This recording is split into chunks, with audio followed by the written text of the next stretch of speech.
Several years ago, and I'm not exactly quite sure when, I know that it was after Trump was elected and before the pandemic, so I'm guessing it's somewhere around 2018. I decided in early church to kind of focus us to write 6 challenges that we face.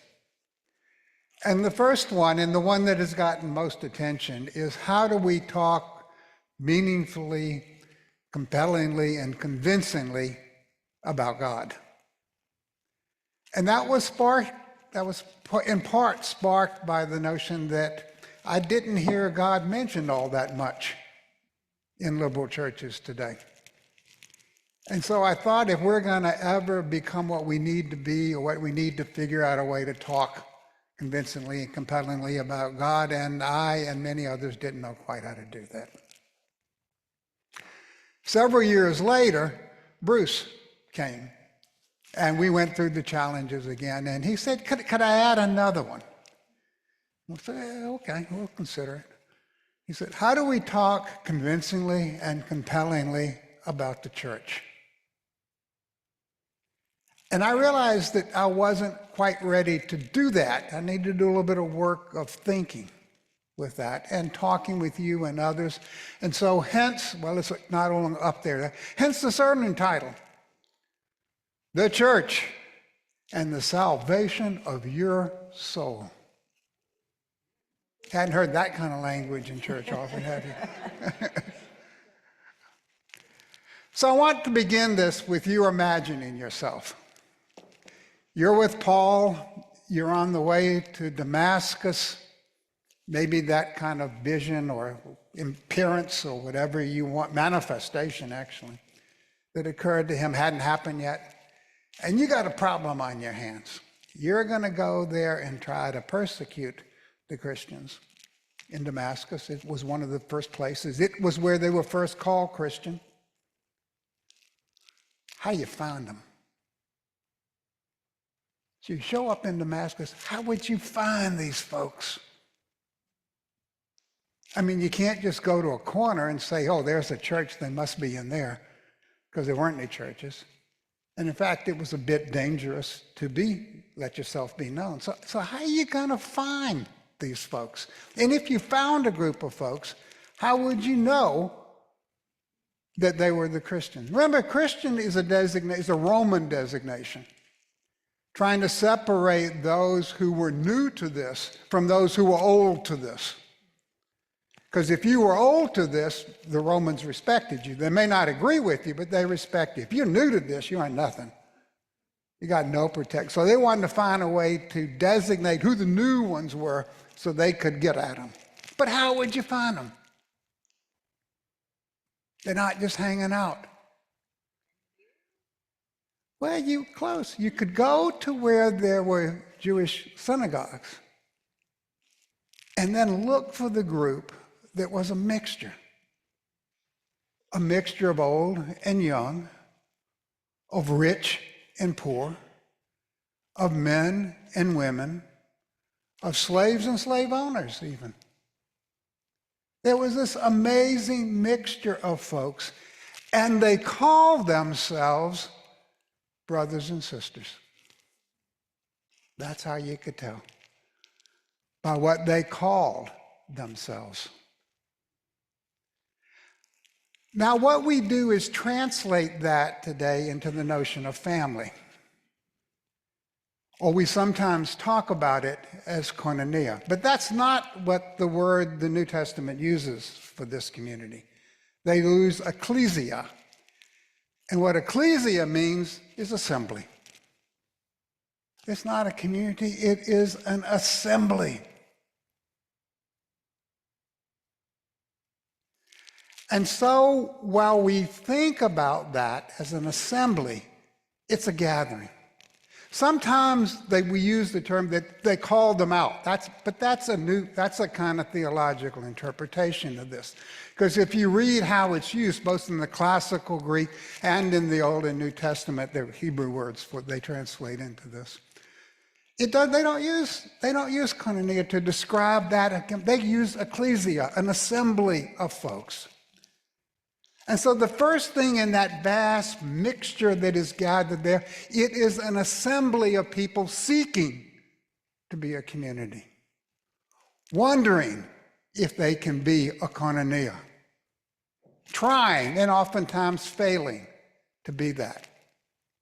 So it is foremost an assembly, and it is an assembly of broken people. Now, back in those days, there were a wide social dislocation that occurred. The Roman Empire had come in. It had changed the economies. What had been subsistence levels of gatherings and farming that had taken place were no longer viable. And so what do? Well, you head to the cities and try to make out. Something like what's happened in our century, where there's been a mass migration to cities, not because people like the cities, but because they had nothing where they lived. They were broken in that situation. You want to know who broken people are today? Look to LA. Look to Gaza. Look across the world to Ukraine. There are plenty of broken people around here. Why? Because life breaks you. It's hard. And so we come as broken people. And we try to identify what that brokenness is. And it's a bit like the turtles. You know about the turtles, don't you? There was this great lecture given one time, and he found out what the foundations of the world were. And after the thing, someone came up and said, you're all wrong. I know what it is. The world sits on the top of a turtle. You probably heard this story. And then, of course, this astute professor said, well, what does the turtle sit upon? Said, another turtle. And he started to ask the next question, and the guy said, I know where you're going. It's turtles all the way down. And that's what it is with brokenness. You try to figure out, is it really the fire? No, there's more than that. Is it really kind of the relationship? No, it's more than that. Is it really within me? Yeah, but it's more than that. It's brokenness all the way down. And it's something you can't fix.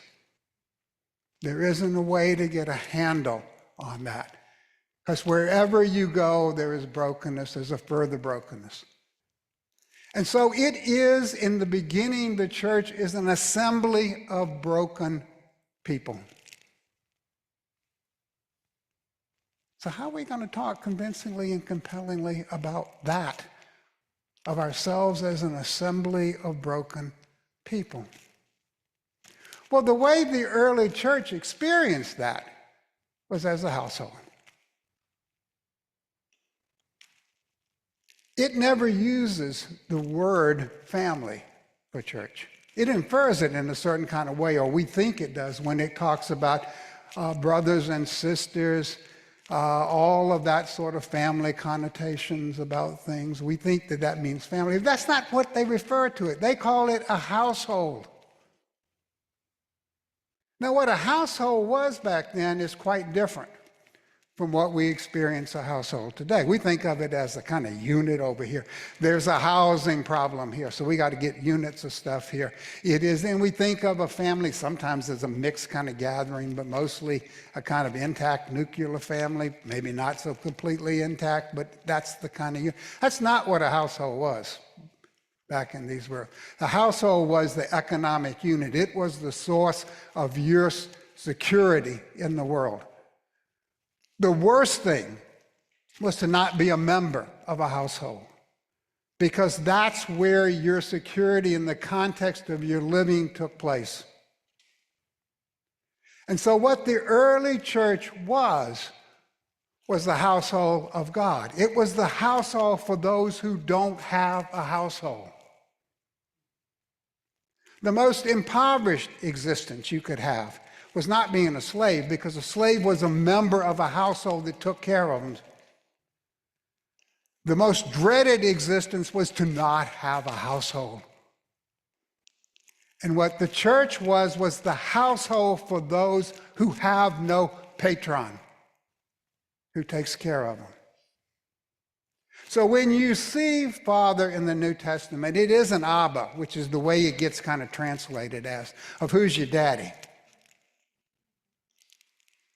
It's who's your patron. Who's the one who takes care of you when nothing else out there will. And so what the early church is an invitation to join this household. So if you went looking for the church, you found people who believed themselves to be a household, to be an assembly that sought to be a community but hadn't yet gotten there. And it was an assembly of broken people who somehow or another had to feel how do we come together and live together in our brokenness. Now, what's the chief manifestation of brokenness? Distrust. It's distrust. Now, what I mean by trust is lowering your guard. And there are two kinds of things which can enable us or keep us from lowering our guard. One of those is mistrust. I don't know enough about you to know whether you are trustworthy or not. And that's how we treat most of the missions of trust. That's how we want to do it. So you just get together and get to know one another. You have coffee with one another. You talk, and I'll discover that, hey, you're a human being just like me. And we'll come together, and that'll be wonderful to do it. That's not distrust, and that's not the problem. The problem of distrust is I expect harm to come from you. And so if you go into places and try to do peace building, many people will set up dynamics and interactions that will deal with the problem of mistrust. How do I get to know you better? But that's not, many places, at least in the places that I've worked, that's not been the problem. They knew who the other side was pretty well. And what they knew was that they distrusted them. That any encounter I have with you, harm is coming their way. And brokenness seeds that in each and every one of us. We feel vulnerable. We expect harm to come. And so this assembly somehow or another begin to address that, not by removing the brokenness, but enabling us to live together with that brokenness. Now, I have so far tried to talk convincingly about the church, to convince you that this is a good thing. But have I talked about you compellingly? And I haven't. So to do that, I've got to talk about the salvation of your soul. There's some problems with that. First off, we don't quite know what salvation is. Or if we do, we associate it with things that we don't believe. So what salvation is put, at least in the Christian context, is put in the context of redemption, of the resurrection. You are redeemed through the resurrection. Now, the resurrection it's different. I mean, you get in this thing of you have this immortal soul, and this immortal soul lives on forever, and then you go before this kind of court, and you get judged, and then you get some kind of sentence about that stuff. That's not what the resurrection's about. The resurrection uses two words. They mean wake up and stand up. And I'm going to tell you, they don't capitalize them. Now, that's a bit of a sleight of hand because there's no capitalizations in Greek, so none of them are capitalized. But if there had been capitalizations, they wouldn't have capitalized them any more than I would have capitalized the verbs that tell you to wake up or get up and stand up and do something. They're just regular, ordinary words. And so what the resurrection of Jesus was, the waking up, the standing up. And it was not unique to Jesus. It was the first of your waking up, of your standing up, out of the midst of your brokenness. You wake up and you stand up. And that your salvation is grounded in that waking up and sounding and standing up. Now, the other thing that we don't know too much about is soul. You don't talk about souls, or at least not very much. And so to do so, I've got to make a distinction between the self and the soul. Now, the self is that little bit of you that says, I want to live tomorrow. I want to live today. I want to, whatever goes on, I want to get through all this. And we need that part of the self, so otherwise we wouldn't be living day to day to day. But the self is the thing that is terrified when you look at death. I want to hang on to this. I want to live. It's what tells you that I need to draw to me the resources that I need to survive. I'm fearful about living the next moment. And there's an element of that in all of us. With terror that we won't be here. The need to make sure we're okay.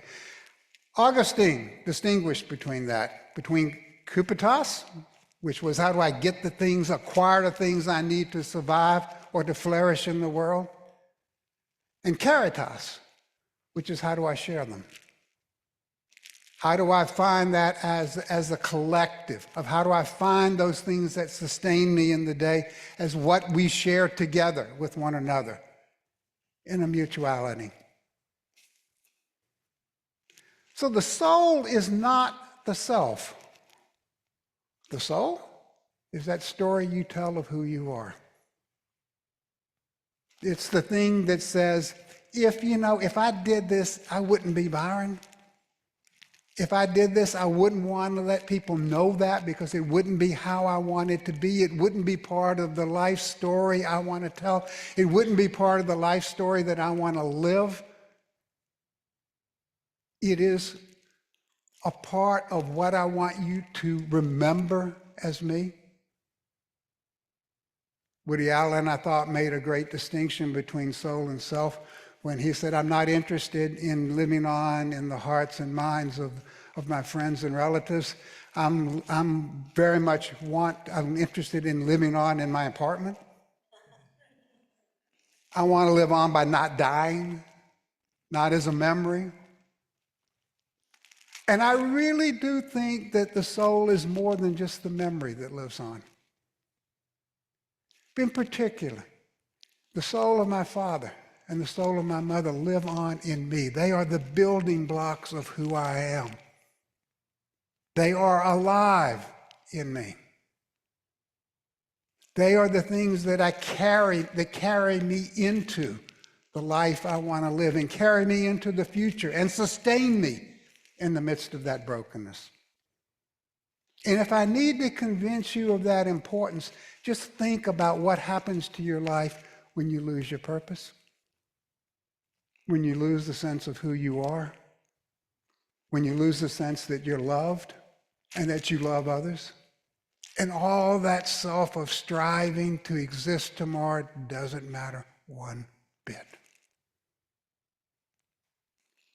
And so to talk compellingly about the church is to give you the part that I talked about this morning. We're an assembly of believers trying to figure out how do we live together in the midst of our brokenness and our distrust. And in some ways, our mistrust of one another. And we are the household of God, where we come together and try to find what it means to live in all of this. That's how you talk compellingly about it. But to talk convincingly, I have to talk to you about the salvation, the raising up, the standing up of your soul. Now, what does that mean? That's what we got to figure out. I started collecting stories. There was one that I got about a church, I think it was in Denmark. It didn't have any people. Nobody was coming. So what decided they'd do was open themselves up. and that they would invite those who were homeless Muslims, refugee Muslims, to come and live in that place. Did people start coming? No. Were they the church? Yeah. That's what it means to be the church. I thought of others. There's one that I thought was a great, I heard about a comedy. It's put on by I don't know what the BBC in Canada is called, but whatever that is, put on by them. It's called The Little Mosque on the Prairie. It has to do with a church. I haven't seen it, but I plan to. Have you seen it? It's about a church that doesn't have any people in. The bishop's coming. They think they're going to close them. They're worried about it, so they go out into the community, invite the Muslim families into the thing. They have to train them about what to do, how to do this thing. It works, but the bishop is very suspicious because they're too obedient. That's being the church. But there is one that happened to me that haunts me, and I want you to think about it as I close today. It occurred when I was in Northern Ireland. It was 1997, and it was during the march down the Gabahi Road, which was the biggest outbreak of violence that had happened in the last 15 years. I can assure you that I was the only Presbyterian and the only Presbyterian minister in this Republican Catholic community that day. Just the only time, actually, when I was there, when I wouldn't have said I was a Presbyterian minister to those folks. And so when it came to do Mass that morning, they couldn't get to the church because they lined off the streets and blocked people from them. And they didn't think about going to church, and so they blocked it off, and the people couldn't get to the building.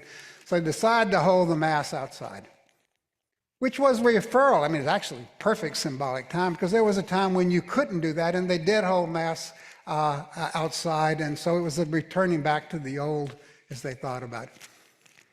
My friend Byron said he knew it was a little bit strange because there were a bunch of IRA guys sitting in the front row, and they didn't quite remember what you were supposed to do at the right time about things. But they got to that point in the service when they extended the peace of Christ to each other, and they hadn't thought about that. No one had figured out what to do with those soldiers that were lined up back here watching them.